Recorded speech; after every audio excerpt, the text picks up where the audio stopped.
શું ગોપાલ ઇટાલિયા જે પોતે વિસાવદરના ધારાસભ્ય છે તે ત્યાંના લોકો માટે હવે મુસીબત સાબિત થઈ રહ્યા છે, કેમ કે તેમણે જે પ્રકારે મનરેગા મામલે આરોપ લગાવ્યા હતા આ જ મામલે હવે ત્યાંના સ્થાનિકો સામે આવ્યા છે અને તેમણે કહ્યું છે કે ગોપાલ ઇટાલિયા જુઠ્ઠું બોલી રહ્યા છે અને તેમનો ચૂલો છે તે બંધ કરાવી રહ્યા છે।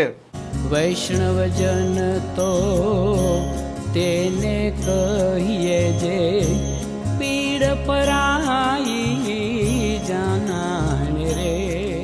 નમસ્કાર, આપ જોઈ રહ્યા છો નવજીવન ન્યૂઝ અને હું છું આપની સાથે તોફિક ગાંચી। વિસાવદરના ગોપાલ ઇટાલિયા ધારાસભ્ય બન્યા ત્યારથી સતત તેમના મત વિસ્તારમાં સક્રિય છે। અલગ અલગ મુદ્દે તે સંકલન સમિતિમાં ત્યાંના સ્થાનિકોના મુદ્દા ઉઠાવી રહ્યા છે અને ગોપાલ ઇટાલિયાના મત વિસ્તાર છે આ ભેસાણમાં જ હવે તેમનો વિરોધ સામે આવ્યો છે અને વિરોધ નોંધાવનાર કોઈ રાજકીય પાર્ટીના વ્યક્તિઓ નથી, પરંતુ એક સામાન્ય મજૂરી કામ કરનાર મજૂરો છે। થોડાક સમય પહેલા ગોપાલ ઇટાલિયાએ તેમના જ આ વિસાવદર મત વિસ્તારમાં મનરેગામાં ભ્રષ્ટાચાર થયા છે તેવા આરોપ લગાવ્યા હતા અને હવે ત્યાંના સ્થાનિક મજૂરો છે તે સામે આવ્યા છે, મામલતદાર કચેરીએ પહોંચ્યા છે, તેમણે આવેદનપત્ર આપ્યું છે અને આરોપ લગાવ્યો છે કે ગોપાલ ઇટાલિયાએ જે પ્રકારે મનરેગામાં ભ્રષ્ટાચારના આરોપ લગાવ્યા હતા તે ખોટા છે, તે રાજકીય રોટલા શેકી રહ્યા છે।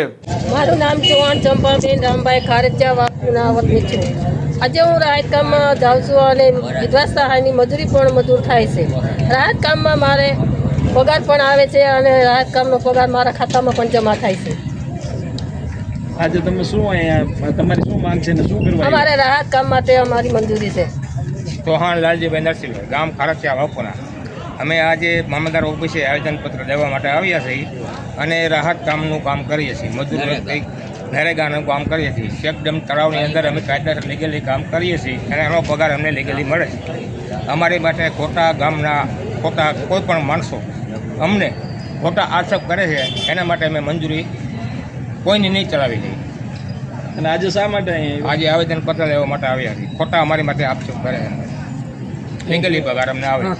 મારું નામ કાનુભાઈ કાળાભાઈ ચૌહાણ, ગામ ખારચિયા વાકુના, અને અમે અહીંયા આવેદનપત્ર દેવા આવ્યા છીએ કે અમારી ઉપર ખોટી ઉફા થાય છે કે ધારાસભ્યને એવું કહેતા હતા ગોપાલભાઈ ઇટાલિયાને કે ભાઈ રાહતના પૈસા ખવાય છે, અમારા પૈસા કંઈ ખવાતા નથી, અમારે ઊંડા તળ છે, અમારે રેડી મજૂરી હાલે છે, વિધવા સહાયની પૂરેપૂરી મળી જાય છે, બધું તમામ અમારે થાય છે, અમારો કોઈ પ્રોબ્લેમ કાંઈ થતો નથી।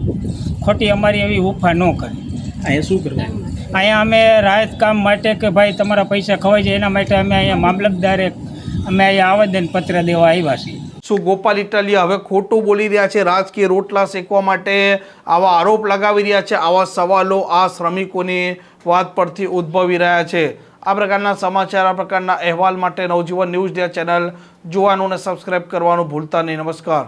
વૈષ્ણવજન તો તેને કહીએ જે પીડ પર